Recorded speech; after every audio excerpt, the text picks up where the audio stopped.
DG ISPR की इंतहाई non professional एक प्रेस कॉन्फ्रेंस थी, 3 घंटे तक जारी रही। बहुत अजीबोगरीब बातें उन्होंने की। इसमें कुछ चीजें मैं आपके साथ शेयर करता हूं। एक तो उन्होंने सीधा सीधा इल्जाम लगा दिया कि दहशतगर्द जो है वो पीटीआई पे हमला क्यों नहीं करते। ये सवाल है या गिला है दहशतगर्दों से? ये तो ऐसा लगता है कि दहशतगर्दों को लाने वाले, दहशतगर्दों को बनाने वाले, दहशतगर्दों को पालने वाले, दहशतगर्दों को सिखाने वाले, वो उनसे गिला कर रहे हैं कि आप पीटीआई को क्यों नहीं मार रहे, आप पीटीआई को क्यों नहीं मार रहे। ये उनसे ऐसा लगता है गिला है। दूसरी जानिब ये है जो वो कहना चाह रहे थे कि एक्चुअली पीटीआई क्योंकि दहशतगर्दों की सहूलतकार है, वो उनके साथ मिली हुई है, लिहाजा इसलिए दहशतगर्द पीटीआई को नहीं मारते।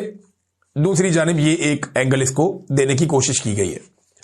देखिए, पीटीआई अगर दहशतगर्दों के साथ मिली हुई है और उनके ऊपर अटैक नहीं हो रहे, ये डीजीआईएसपीआर कह रहे हैं ना, तो इससे पहले एजेंसियों की एक नहीं दर्जनों रिपोर्टें हैं जिनमें पाकिस्तान की आईएसआई ने, मिलिट्री इंटेलिजेंस ने, इन्होंने बाकायदा बार बार इमरान खान को और उनकी पार्टी को लिख कर दिया कि इमरान खान की जान को खतरा है, दहशतगर्द उन पे हमला कर सकते हैं।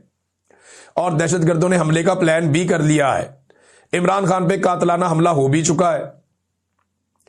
तो अब ये कह रहे हैं कि जनाब इनको अटैक नहीं करते, खुद लिख लिख कर देते हैं। अब डीजीआईएसपीआर या तो आज झूठ बोल रहे हैं, या इससे पहले जो एजेंसियों की रिपोर्टें इमरान खान साहब को दी जाती थी कि दहशतगर्द आप पे हमलावर होने ही वाले हैं, हमने बंदे पकड़ लिए हैं, वो आप पे हमला करने लगे थे, या तो पाकिस्तान की एजेंसियों की वो रिपोर्टें झूठी थी।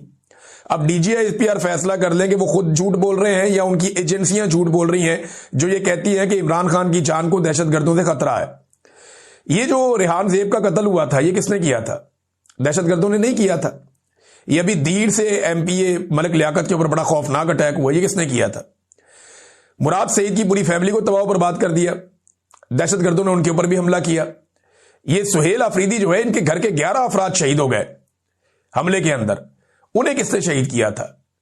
तो डीजीआईएसपीआर ये आप कैसे कह सकते हैं कि पीटीआई पे हमला नहीं होता? ये मेरे सामने एक और वाकया है, और ये आज सुबह का ही वाकया है। ये इनके ऊपर भी एक अटैक हुआ है। ये साबिक तहसील नाज़िम है फिदा मोहम्मद, इनके ऊपर हमला हुआ बनू में, इनकी गाड़ी को बम से उड़ा दिया गया। ये आज का वाकया है। बेशुमार दफा पाकिस्तान तहरीक इंसाफ के लोगों के ऊपर दहशतगर्दों के हमले हुए हैं, उनके पास बहुत सारे शोधा भी हैं, और वो निकाल के नाम आपके सामने अगले चंद घंटों में रख भी देंगे। और ये खबरें हम मीडिया के ऊपर देते भी रहे और लगातार देते रहे। हाँ, ये बात बिल्कुल ठीक है कि एएनपी के ऊपर भी अटैक हुए, पीटीआई के ऊपर भी अटैक हुए, पीएमएलएन के ऊपर भी कुछ ना कुछ अटैक हुए। शहबाज शरीफ ने तो खड़े होकर लाहौर में ये कह दिया था कि ये जो दहशतगर्द हैं, तालिबान है, इनकी और हमारी सोच एक जैसी है, तो हमारे ऊपर हमले ना करें। वो स्टेटमेंट डीजीआईएसपीआर आप भूल गए? वो स्टेटमेंट आपको याद नहीं है? एक दौर में तो आप लोगों ने ये प्रोपेगेंडा भी किया था कि बेनजीर भुट्टो को अगर बम से मार दिया गया या उसके ऊपर खुद कुछ धमाका किया गया तो नवाज शरीफ को बम से क्यों नहीं मारा गया, और नवाज शरीफ के ऊपर खुद कुछ धमाका क्यों नहीं किया गया। वो वाला प्रोपेगेंडा भी आप लोगों ने किया था ना। आज वही नवाज शरीफ को आप सर पे उठा के घूमते हैं। तो ये जब भी कभी किसी सियासी जमात से पाकिस्तान की मिलिट्री एस्टेब्लिशमेंट की या जर्नैलों की लड़ाई हो जाती है ना, तो वो उसी जमात के ऊपर सारी खराबियां उसके अंदर ढूंढते हैं और उसी को रगड़ा लगाते हैं। ये पीटीआई के बेशुमार लोग जो हैं वो शहीद हुए दहशतगर्दी के खिलाफ लड़ाई में। अली अमीन गंडापुर को इन्होंने कहा, बार बार कहा कि आपके ऊपर दहशतगर्दों का हमला होने जा रहा है, आप अपनी सिक्योरिटी का ख्याल रखें, आपने फलां जगह नहीं जाना, आपने यहां नहीं जाना, आपने वहां नहीं जाना। बार बार रोका गया। अभी मैं आपको बता देता हूं कि सुहेल अफरीदी ने करक जाना था कुछ अर्सा पहले। ये बात बताने वाली नहीं थी, लेकिन अब बतानी पड़ेगी क्योंकि डीजीआईएसपीआर साहब ने कट्टा खुद खोल दिया है, तो अब वो खुद ही बांधे। सुहेल अफरीदी ने करक जाना था, तो उन्हें एजेंसियों ने, पाकिस्तान की इंटेलिजेंस एजेंसियों ने, फौज से वाबस्ता, उन्होंने बताया कि आप पर 100% हमला होने वाला है, आप करक का अपना दौरा मुलतवी कर दें। उन्होंने कहा जी मैं तो जाऊंगा। फिर उन्होंने कहा जी आप जलसागाह तब्दील कर दें। उन्होंने कहा जी वो भी नहीं होगी। उन्होंने कहा जी पहाड़ों पे आके वो बंदे बैठे हुए हैं जिन्होंने आपको टारगेट करना है, आपको क्यों समझ नहीं आ रही, आपको कत्ल कर दिया जाएगा, जलसागाह तब्दील कर दें। उन्होंने जलसागाह तब्दील नहीं की। फिर ये कहा गया स्टेज का रुख बदल दें। उन्होंने कहा जी स्टेज का रुख भी नहीं बदलेगा। फिर कहा गया जहां पे डाइस पड़ा हुआ है ना, वो मुकाम बदल दें, डाइस उठा के यहां से किसी और जगह पे रख दें, कोई सिक्योरिटी का आप बंदोबस्त कर दें, हमारे पास पक्की इतला है कि आपके ऊपर दहशतगर्दी का हमला होगा।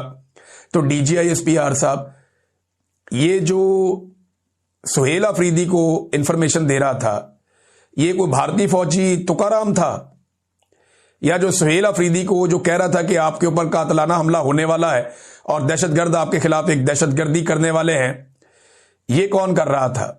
अजीत दोवल कर रहा था। भाई पाकिस्तानी एजेंसियां उसको बता रही थी ना, वो तो डरा नहीं और चला गया वहां पे। तो देखें, ये बार बार ये तासुर देते हैं कि पीटीआई दहशतगर्दों के साथ मिली हुई। ऐसा नहीं है। पीटीआई ने कभी भी नहीं कहा कि दहशतगर्दों से मुज़ाकरात करो। पीटीआई ने हमेशा यह कहा कि जरगा बुलाओ, बैठकर फैसला करो। कबायलियों के साथ जिनके इलाकों में ऑपरेशन हो रहा है उनके साथ बैठकर फैसला करें ना। एक तो ये बात आप ज़हन में रखें, ये कोई नहीं कहता कि दहशतगर्दों के साथ मुज़ाकरात करो या बातचीत करो। मुराद सईद चिल्लाता रहा, उसके ये क्लिप पड़े हुए हैं, आप निकाल कर सुन लें। आज सोशल मीडिया पे फिर वायरल है कि क्यों लेकर आ रहे हो दहशतगर्दों को पाकिस्तान में, क्यों लेकर आ रहे हो दहशतगर्दों को पाकिस्तान में, मत लेकर आओ दहशतगर्दों को पाकिस्तान में। हमने पहले बड़ी लाशें उठाई हैं, हमें मजीद लाशें उठानी पड़ेंगी। ये बार बार पीटीआई के लोग आपको कह रहे थे और आपको सर पे भूत सवार था, नहीं इनको लेकर आना है। कभी आप उन्हें मुजाहिद बना देते हैं पैसों के लिए, कभी आप उन्हें दहशतगर्द बना देते हैं पैसों के लिए, कभी आप उनकी तरबियत और ट्रेनिंग करते हैं पैसों के लिए, कभी आप उनके साथ ऑपरेशन करते हैं पैसों के लिए।